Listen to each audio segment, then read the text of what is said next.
Ah, Magandang gabi mga paps. So, dito na tayo sa akomodasyon ng tropa yan, sa tropa. Pero, ready na yung mga gamit. Yan.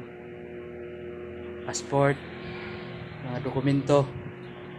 So, ready na lahat. Ito na lang problema namin kung saan nilalagay. May pinadalang mangga, 10 kilo.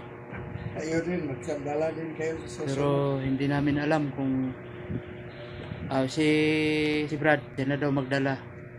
Ano namin, packing tip namin dito sa bagahe niya. Ayan. Kaya conversion. Rapapap, bye-bye mga paps. Kita-kits na lang tayo sa Europe. Bye-bye.